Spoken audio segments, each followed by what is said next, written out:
Amém, irmãos? Vamos estar orando pela palavra. Senhor, te agradecemos por tua palavra.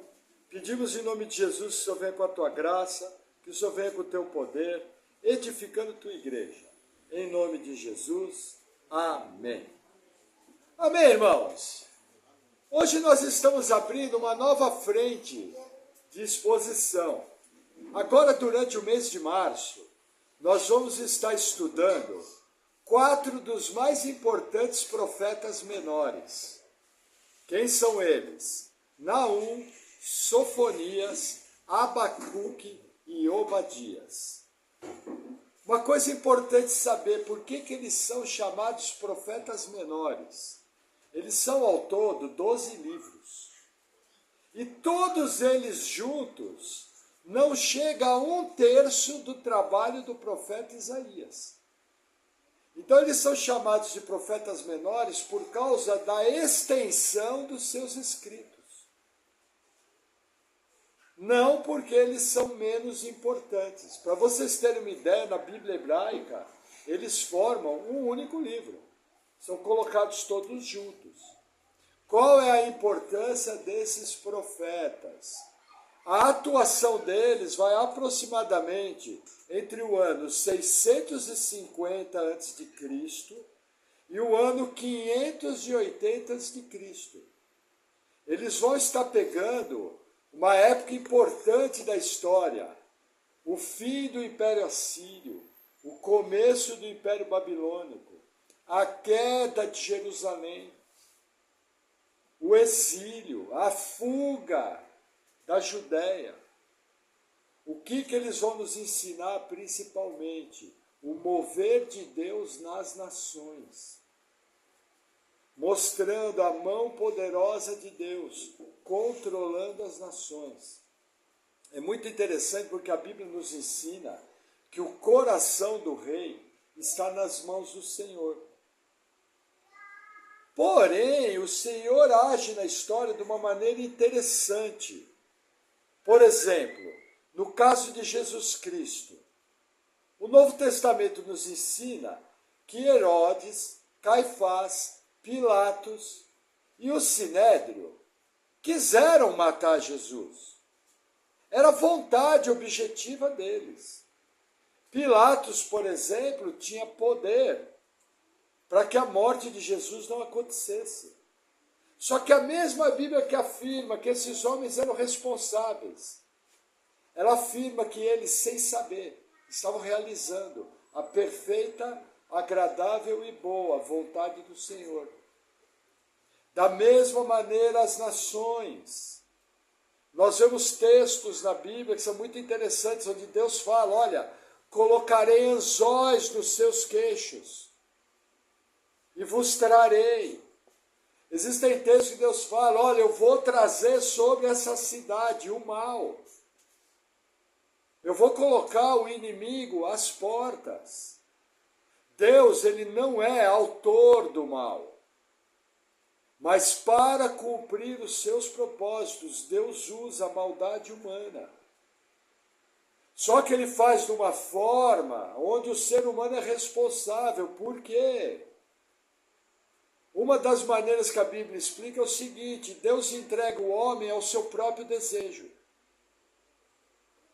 E ao entregá-lo ao seu próprio desejo, toda sorte de maus desígnios vem para fora. Por quê? Porque o coração humano é corrompido pelo pecado. Então, mais ou menos como Deus faz? Gente, nós estamos falando da mente insondável de Deus. É um território que você tem que andar com cautela.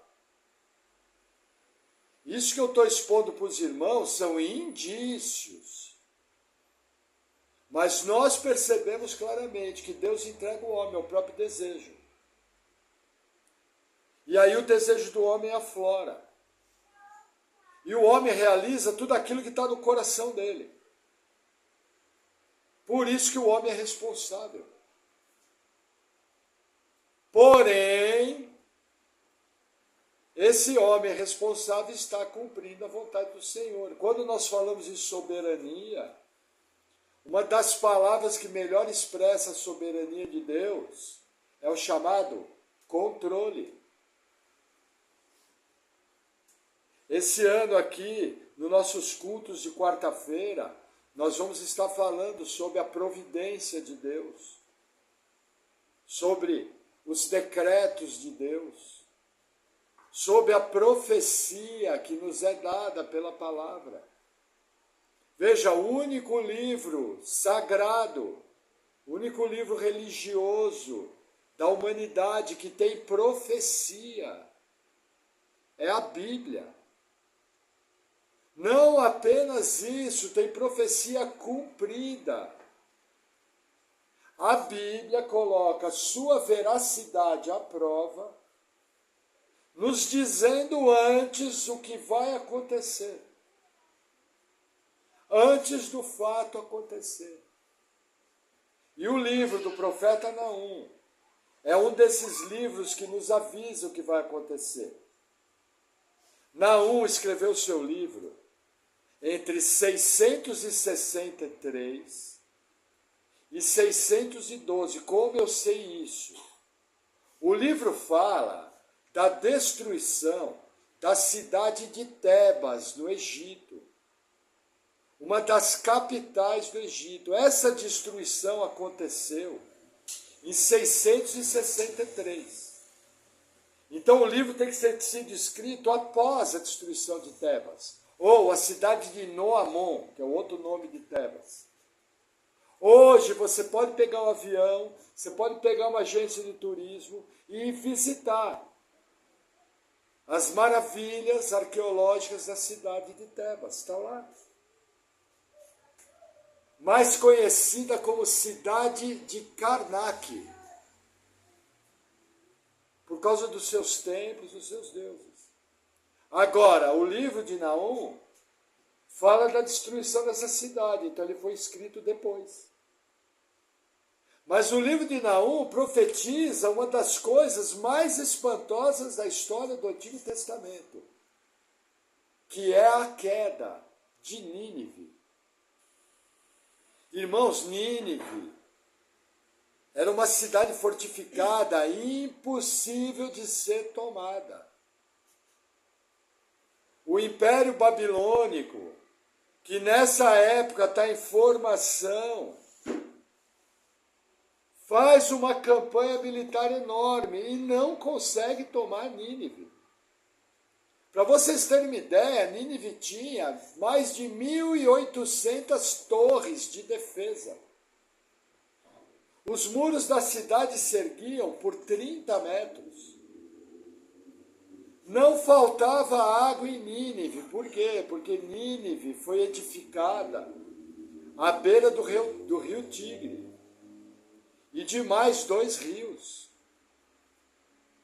Então não havia como você interromper o fornecimento de água de Nínive. Para vocês terem uma ideia, uma carruagem grande conseguia contornar em cima dos muros, com cuidado. Ela fazia a volta em cima do muro, tranquilamente. Agora, os assírios eram um povo odiado. Naum profetizou aproximadamente 100 anos após Jonas. Qual era a questão de Jonas? Olha, eu não vou para Nínive profetizar. Porque eu conheço o Senhor, eles vão se arrepender e o Senhor não vai destruir Nínive. O que aconteceu?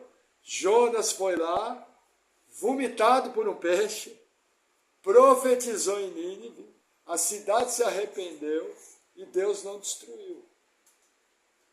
Porém, pouco mais de um século depois, o cálice de juízo de Deus havia enchido. Por quê? Porque os ninivitas eram cruéis.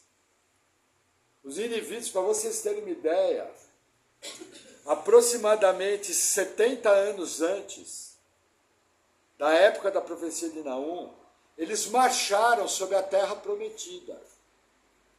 Samaria, que era uma cidade fortificada, era a capital do Reino do Norte, foi varrida.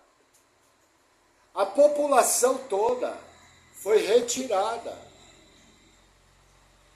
Isso aconteceu em 722 a.C. Em 701, o poderoso rei Senaqueribe marchou contra a Judéia. Conquistou 46 cidades, ou 41. Pode ser que o número esteja um pouco errado, mas foram mais de 40 cidades. Sitiou Jerusalém. Conseguiu conquistar a cidade fortificada de Laquis, que era extremamente difícil de ser tomada. E o interessante é que se você vai hoje no Museu Britânico, você vai ver um monumento lá, onde Senaqueribe conta tudo isso e fala o seguinte: olha, eu cerquei o rei Ezequias como um passarinho dentro da gaiola. Só que veja que interessante, na Bíblia nós sabemos o que aconteceu com Senaqueribe. Numa noite, o anjo do Senhor visitou o acampamento dos assírios e morreram 185 mil homens. E Senaqueribe teve que fugir. E ao chegar na Assíria, quando ele estava prestando culto ao seu Deus, ele foi assassinado pelos seus filhos. Porém, os sucessores de Senaqueribe continuaram sendo reis cruéis. Eles arrancavam a pele dos prisioneiros. Eles se orgulhavam de abrir a barriga das mulheres grávidas e matar as crianças. Quando você chegava nas portas de Nínive, era assustador. Montanhas com a cabeça dos inimigos derrotados. Provavelmente, quando o profeta Jonas chegou às portas de Nínive, havia 2 pilhas com crânios de inimigos derrotados. Os assírios se orgulhavam de arrancar nações inteiras da sua terra e colocar em outro povo, colocar em outro lugar. A Bíblia relata uma das histórias dessa, quando eles mandaram o povo para Samaria, Deus levantou as feras do campo para atacar o povo. Aí os assírios foram se informar: olha, o que nós podemos fazer para aplacar o Deus da terra? Aí eles levantaram alguns sacerdotes que começaram a fazer sacrifícios ao nosso Deus. E aí Deus se aplacou. Mas essa era a natureza dos assírios.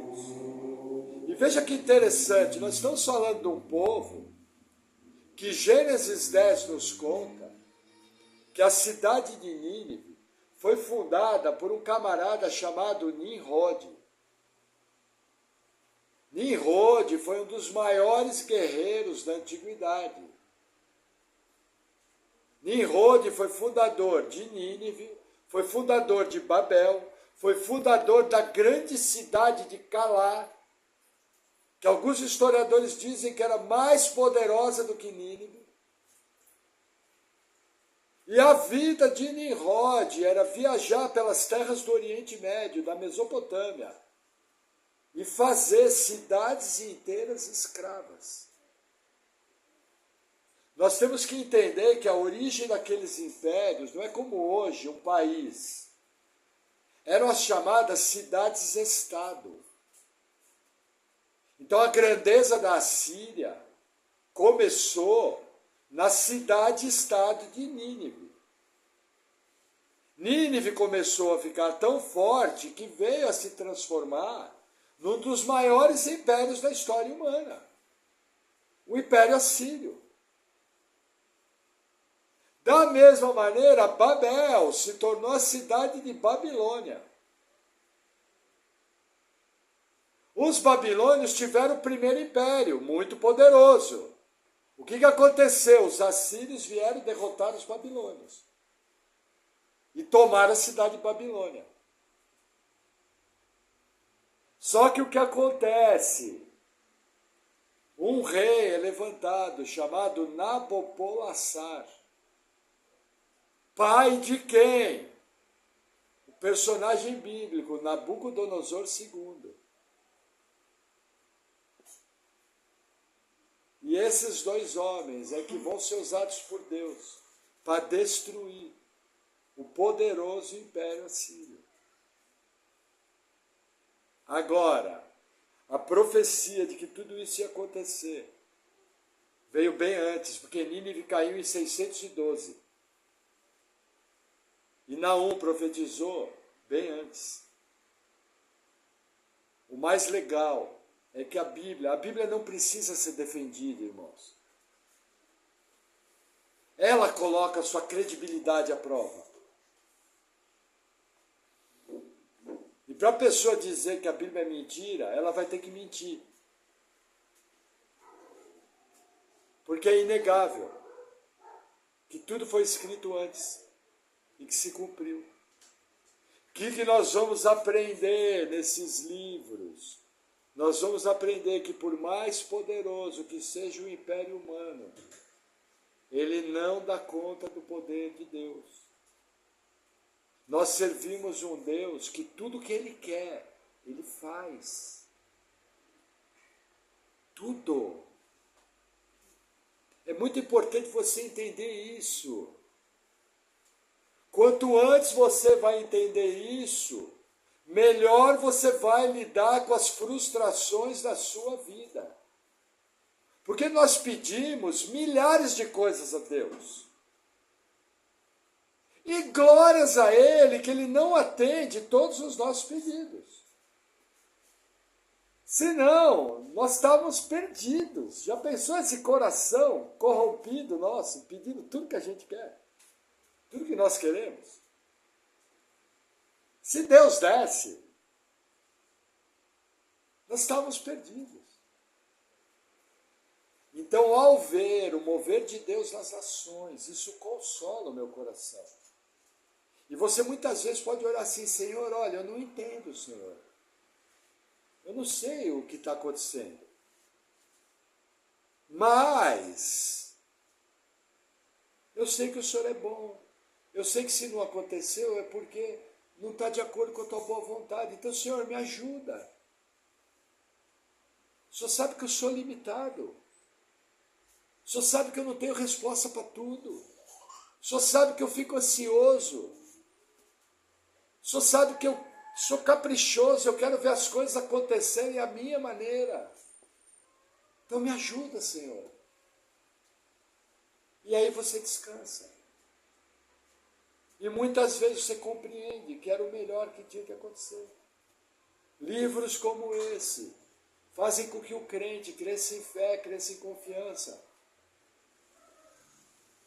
Não existe mal que não vai ser punido. Não existe poderoso que não vai ser julgado. Nenhum império humano permanecerá para sempre.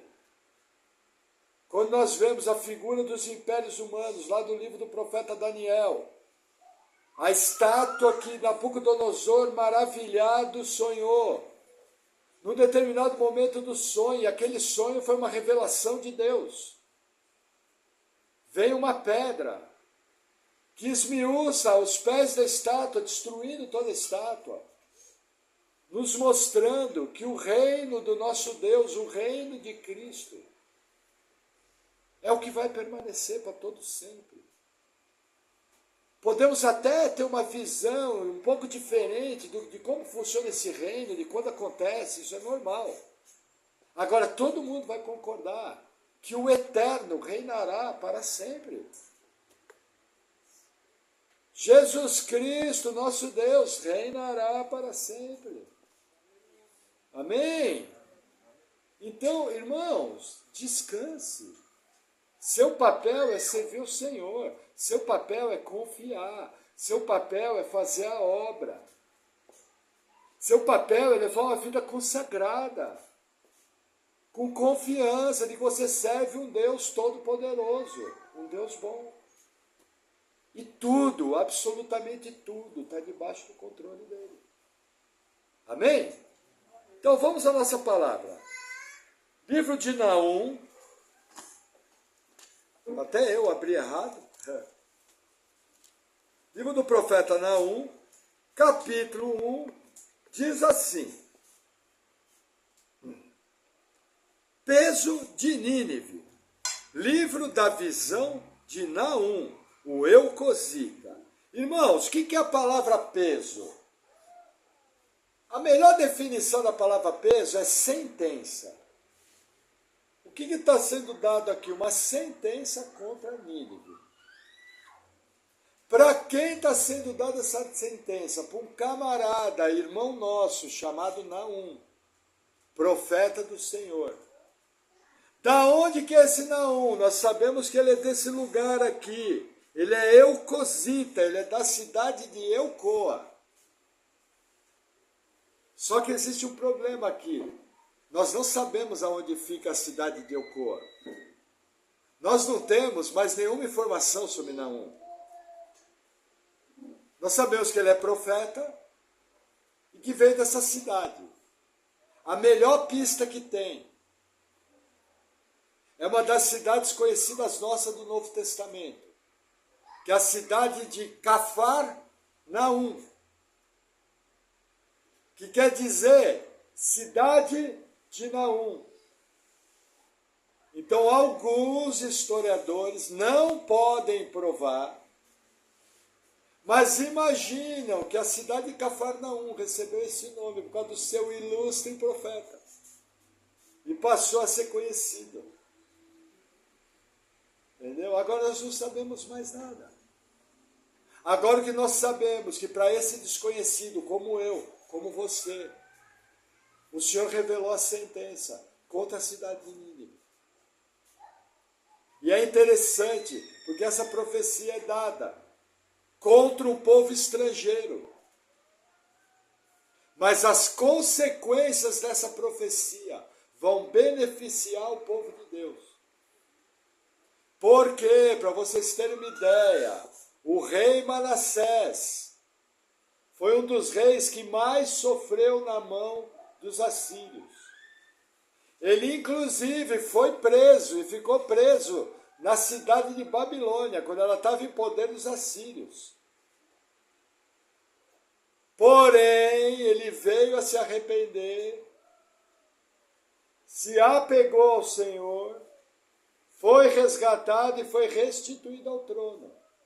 Mesmo assim, ele continuou sendo tributário, pagando impostos. Então, o que acontece? A profecia cumprida contra os assírios seria uma resposta de Deus ao seu povo. Porque sempre vem aquela pergunta. Vamos tentar imaginar, Senhor, nós não somos teu povo? O Senhor não nos deu a lei? Senhor, o templo. Todo dia acontece sacrifício lá. Todo dia o sacerdote entra e faz o serviço do templo. Coloca óleo nas lamparinas, o sacrifício é feito. Tudo em ordem. Então o povo pensava dessa maneira. Da mesma maneira que hoje em dia se instalou no evangelicalismo brasileiro uma mentalidade errada de que o crente não passa por problemas. E isso é extremamente danoso, nocivo, prejudicial. Crente passa por problemas, sim. Crente passa por luta, sim. E faz parte do plano do Senhor que isso aconteça. Agora, quando nós vemos a poderosa mão de Deus operar como uma sentença contra Nínive, isso de certa maneira acalma o nosso coração. Você fala, opa, peraí, tem problema, mas Deus está no controle. Entenderam o que está sendo falado aqui? Isso também nos traz muitas respostas para o nosso dia a dia. E nos ajuda. Amém? Vamos continuar, versículo 2. O Senhor é Deus zeloso e vingador. O Senhor é vingador e cheio de furor. O Senhor toma vingança contra os seus adversários e guarda a ira contra os seus inimigos. Irmãos, qual é o quadro aqui? Quem é o povo de Deus do Antigo Testamento? Israel. É a menina dos olhos de Deus. Deus zela pelo seu povo. O que Deus está falando? Olha, eu vou dar a resposta que vocês tanto clamam. É isso que Deus está falando aqui. Porque vocês são meu povo, eu cuido de vocês, eu vou julgar Nínive. Eu vou dar essa sentença contra os assírios. Esse é o quadro. Amém? Versículo 3. O Senhor é tardio em irar-se, mas grande em poder. E ao culpado não tem por inocente. O Senhor tem o seu caminho na tormenta e na tempestade, e as nuvens são o pó dos seus pés. Olha que interessante, gente. Deus fala aqui, aliás, Naum fala da paciência de Deus. Maior prova disso, profecia do profeta Jonas. E Deus não julgou a cidade. Porém, quando Deus se ira, Deus age. E essa figura de nuvens, de tempestade, de relâmpago, está mostrando o quê? O controle de Deus sobre as forças da natureza. No Novo Testamento, aonde eu vejo isso? Quando Jesus acalma a tempestade. Ali é uma das provas de que Jesus não abriu mão dos atributos de Deus.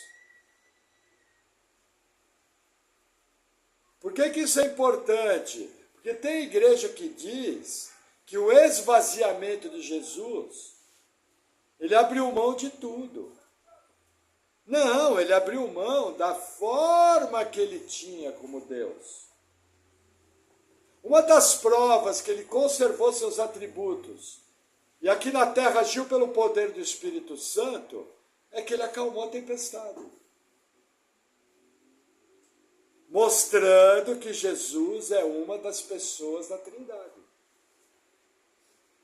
O mesmo atributo que o Eterno, o Deus Todo-Poderoso tem, de controlar a natureza, Jesus, o nosso Filho, segunda pessoa da Trindade, também tem. Esse é o quadro que está aqui. Então o irmão está querendo me dizer que quando tem terremoto, quando tem tsunami, quando tem erupção de vulcão, foi vontade de Deus? Exatamente isso. Só acontece porque Deus autoriza. Ele é Deus, tudo que quiser ele faz, e ninguém pode deter o seu braço forte. É o que a Bíblia ensina. Ah, não gostei. Aí quando você for para a glória, você discute com Deus. Ok? Vamos seguir. Versículo 4. Ele repreende ao mar e o faz secar, e esgota todos os rios. Desfalecem Bazã e o Carmelo, e a flor do Líbano murcha. Os montes tremem perante ele, e os outeiros se derretem, e a terra se levanta na sua presença, e o mundo e todos os que nele habitam. Veja, ele continua com a ideia aqui do poder de Deus sobre a criação, só que tem uma figura a mais. Quando fala do Bazã e do Carmelo e da flor do Líbano, está falando das regiões mais ricas do norte de Israel, da onde vinha o poder econômico daquela região, mostrando que Deus não apenas controla as forças da natureza, mas controla a economia humana. Deus é o Deus que traz a fome. No livro do Gênesis, ele faz isso pelo menos 3 vezes. Ele traz a fome. Percebem? Como a nossa visão do Deus da Bíblia é infantil, romântica. Para muitos é o Deus Papai Noel, é aquele bom velhinho que você coça a barriga, ele dá risada. E que está lá para servir os nossos caprichos, mas a Bíblia ensina que ele é o Todo-Poderoso. E você não pode abrir mão dos atributos de Deus. Ele é amor, ele é justiça, ele traz juízo. Ele é o Todo-Poderoso.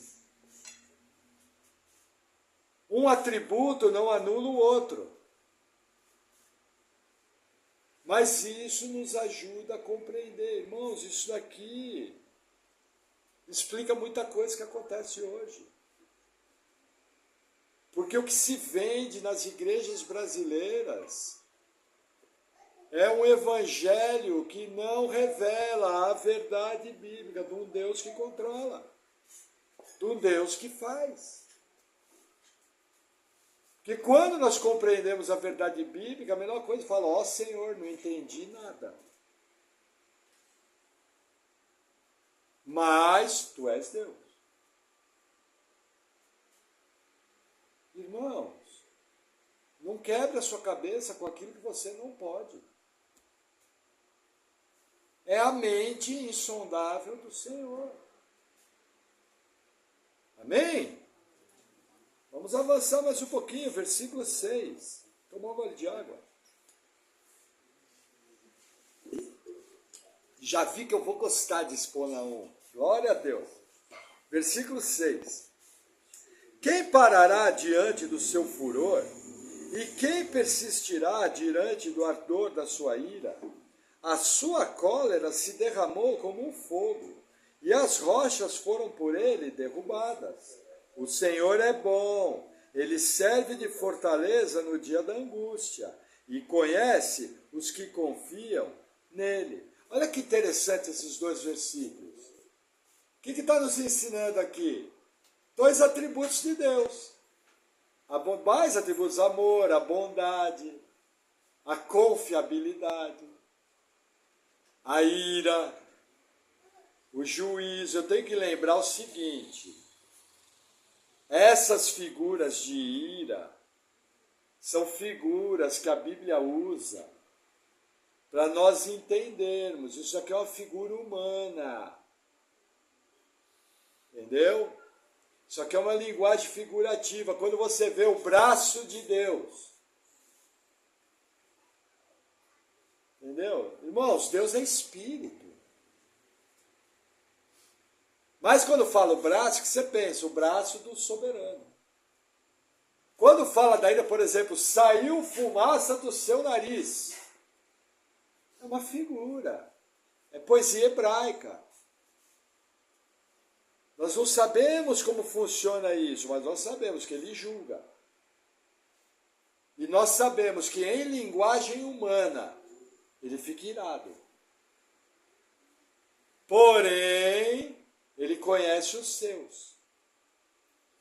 Porém, ele traz livramento, presta atenção, não é do dia da angústia. É no dia da angústia.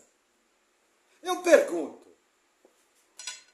você precisa de livramento assando picanha, comendo pernil, tomando suco gelado, num belo sítio? Você precisa de livramento? Eu precisava livrar de mim mesmo, falar, Deus, me livra da gula.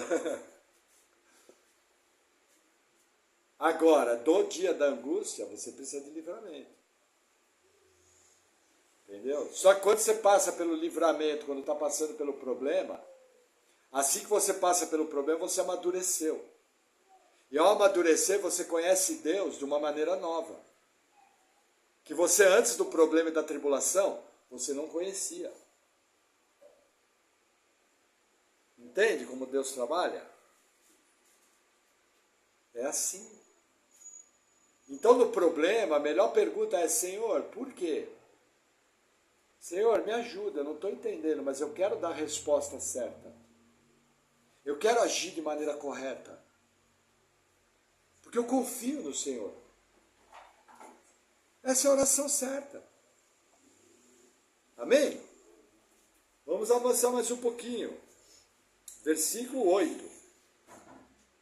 E com uma inundação transbordante acabará de uma vez com o seu lugar, e as trevas perseguirão os seus inimigos. Irmãos, olha que interessante.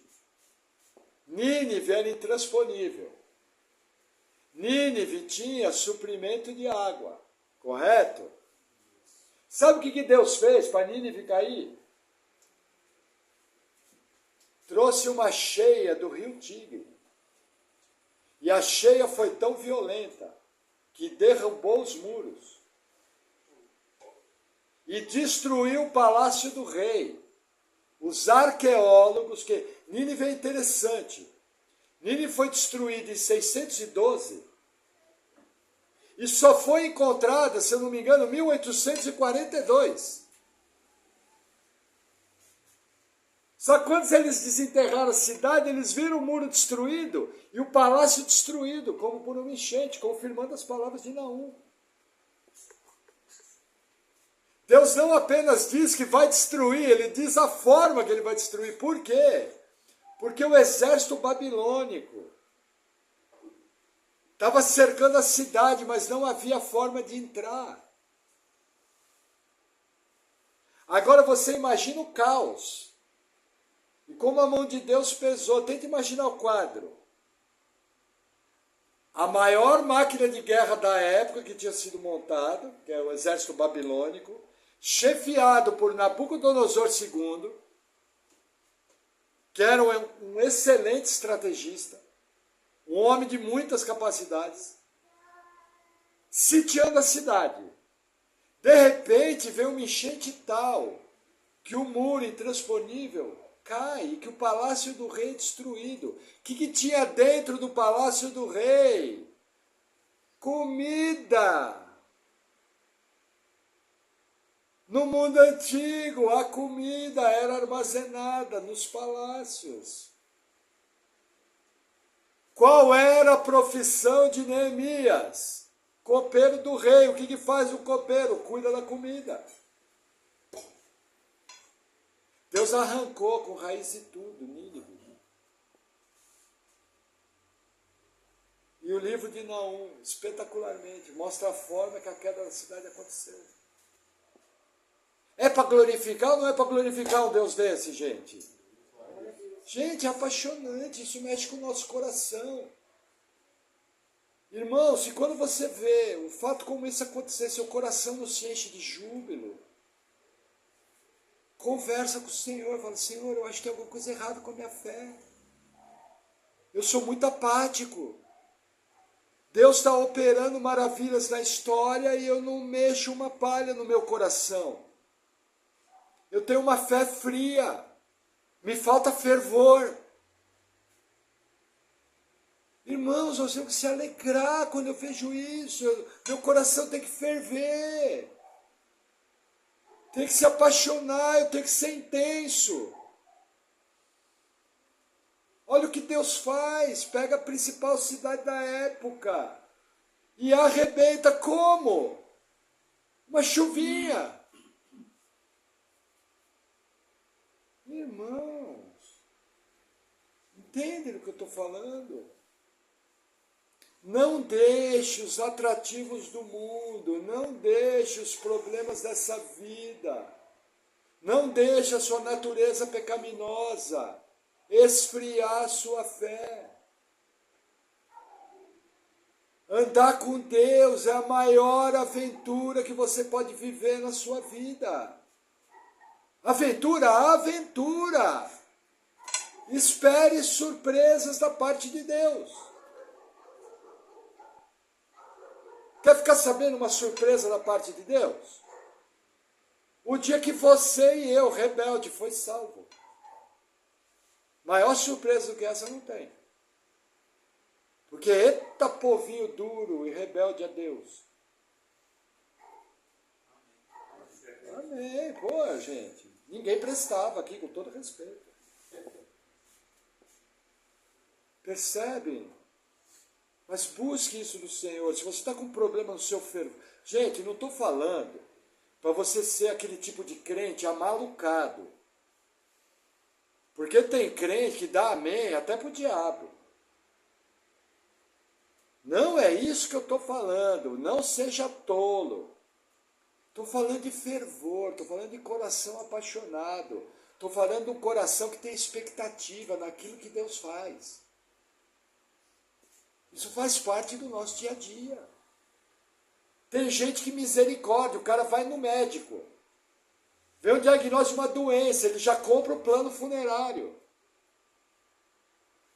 Irmãos, Deus cura. O parente está metido nas drogas, ele já vai procurar a matrícula da clínica. Irmãos, Deus liberta. Irmãos, o irmão sabe meu testemunho. Eu fui liberto instantaneamente de maconha. Eu, quando fui salvo, fumava 6 baseados num dia. Era impossível eu ser salvo e eu parar. E Deus operou esse milagre de um dia para o outro. Era outro homem. Irmãos, um testemunho desse tem que pelo menos nos dar esperança, né? Eu conheço gente bem melhor do que eu. E tenho confiança de que Deus é poderoso para salvá-los e para transformar a vida. Porque não há impossíveis para Deus. Nem a poderosa cidade de Nínive, como uma enchente. Deus veio destruir tudo. E o exército babilônico entrou e arrebentou com o resto. Olha que interessante, os assírios tão cruéis experimentaram da crueldade dos babilônios. Interessante, né? Vamos seguir. Versículo 9. Que pensais vós contra o Senhor? Ele mesmo vos consumirá de todo. Não se levantará por 2 vezes a angústia, porque ainda que eles se entrelacem com os espinhos e se saturem de vinho como bêbados, serão inteiramente consumidos, como palha seca. Esse versículo está falando o seguinte: Deus decretou, vai acontecer. Pode fazer o que quiser, Deus não muda. Isso aqui é um decreto, é uma sentença. E aí o texto continua, versículo 11. De ti saiu um que maquinou o mal contra o Senhor, um conselheiro vil. Vou fazer uma pausa aqui. Esse versículo, muitos entendem que fala de um rei chamado Assurbaníbal, que é o sucessor de Senaqueribe. Esse rei tem gravuras dele matando leões com as mãos. Esse rei se achava muito bom. E esse rei era um dos maiores adoradores de ídolos que havia naquela época. O que o versículo nos ensina? Quando fala de um conselheiro vil, o texto original nos remete o seguinte: para líderes das nações e pessoas inspiradas por espíritos malignos. Os chamados filhos de Belial, em outros textos da Bíblia. O que o texto nos mostra? Que muitos dos governantes são inspirados por espíritos malignos. Qual vai ser o auge disso? O anticristo e o falso profeta no Apocalipse. Totalmente possessos. Entendeu? Então, irmãos, lembra que eu falei? Cuidado. Cuidado com pessoas ímpias. Nós falamos disso em Provérbios. Cuidado com a autoridade ímpia. Fica longe. Se guarda. Se protege. Porque tem muita gente inspirada por demônio, fazendo muita maldade. É o que esse versículo nos ensina. O conselheiro vil são influências demoníacas sobre esses líderes. E aí o texto continua, versículo 12. Assim diz o Senhor: por mais seguros que estejam e por mais numerosos que sejam, ainda assim serão exterminados, e ele passará. Eu te afligi, mas não te afligirei mais. O que está dizendo aqui? Olha, eu vou vir, eu vou afligir, não vai ter 2 dias de angústia. E eu não vou precisar afligir de novo. Vai ser um golpe só e vai estar tudo destruído. É isso que esses 3 versículos estão falando. A ação de Deus vai ser completa. Mais ou menos como a grande Babilônia do Apocalipse, aquele sistema corrupto. Vai ser lançada das nuvens e vai ser destruída. De uma vez só. É assim que Deus age. Aonde que está a poderosa União das Repúblicas Socialistas Soviéticas? Deus riscou. Ah, mas a Rússia não tem nada a ver com a União Soviética. Se você acha que a Rússia tem alguma coisa a ver com a União Soviética, você está enganado. Entendeu? Não tem nada a ver. Entendeu? Deus riscou. É assim que Deus trata. Amém? Vamos lá, versículo 12. Não, já li. Versículo 13. Mas agora quebrarei o seu jugo de sobre ti, e romperei os teus laços. Contra ti, porém, o Senhor deu ordem, que não haja mais linhagem do teu nome. Da casa dos teus deuses exterminarei as imagens de escultura e de fundição. Ali farei o teu sepulcro, porque és vil. Lembra que no versículo 11 ele está falando do rei? Por isso que dizem que é o Assurbaníbal, que foi ele que foi derrotado. Entendeu? Aqui tem 3 juízos. Eu até anotei no meu esboço. Quais são? Primeiro, não vai ter descendentes. Segundo, todos os ídolos destruídos. E terceiro, ele seria morto. Tudo isso aconteceu, se cumpriu naquele dia. Porque quando os babilônios entraram, eles destruíram todos os templos. Entendeu? Inclusive sacerdote, passou tudo a fio de espada. Era hábito da época. Entendeu? Então tudo isso se cumpriu. E o rei que se dizia matador de leões foi subjugado, arrancado com raiz e tudo.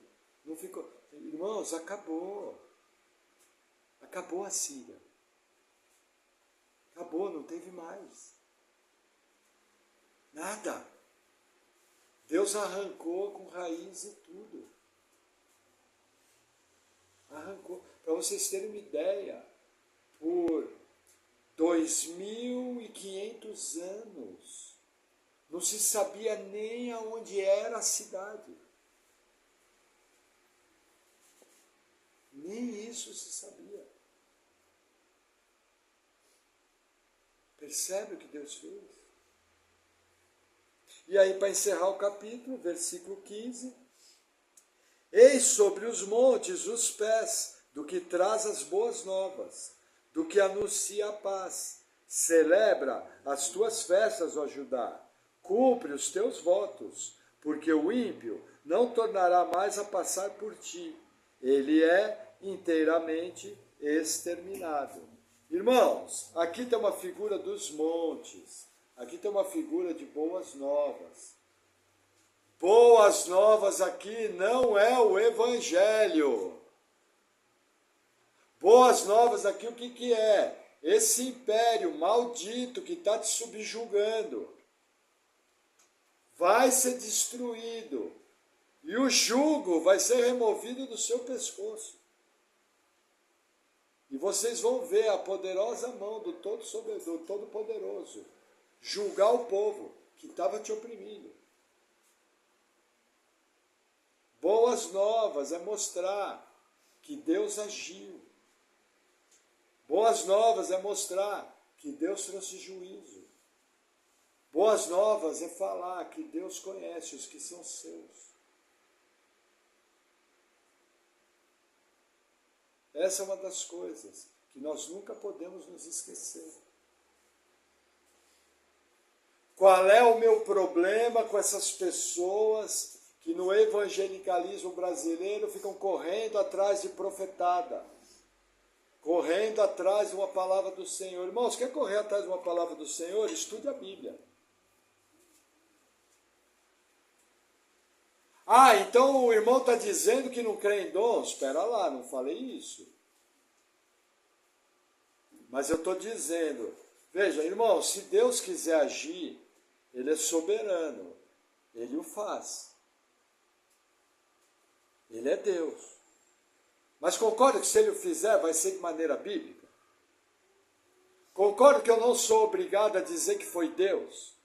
Se a maneira que as coisas acontecerem não for registrada da maneira bíblica?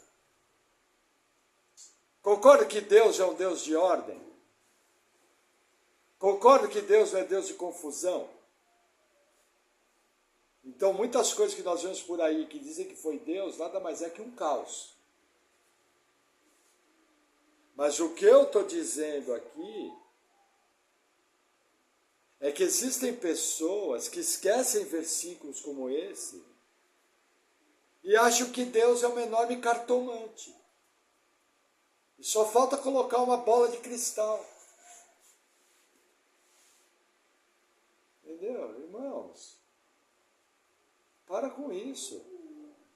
Deus te conhece, Deus sabe a sua vida. Se Deus precisar se comunicar com você, Ele é o Todo-Poderoso, Ele vai fazer de maneira eficaz. Cuidado com o misticismo. Porém, não estou negando que o Todo-Poderoso possa agir de maneira sobrenatural. Mas espera aí, eu tenho uma Bíblia para colocar limites. E me dá segurança. Eu não sou obrigado a acreditar em qualquer coisa. Mas eu sou obrigado a acreditar que Deus conhece os que são seus. E que tudo que Ele quer fazer, Ele faz.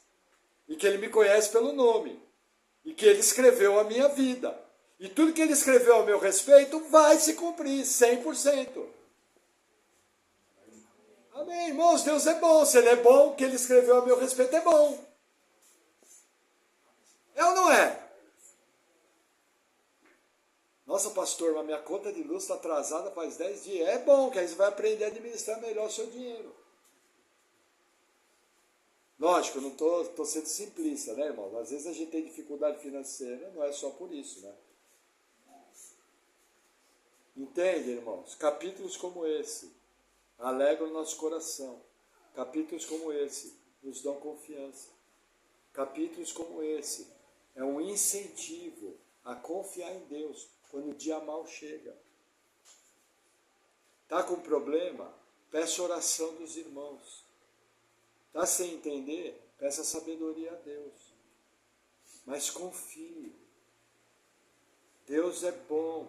E o nome dele, um dos nomes dele é o Todo-Poderoso, o Altíssimo. Amém? Vamos orar?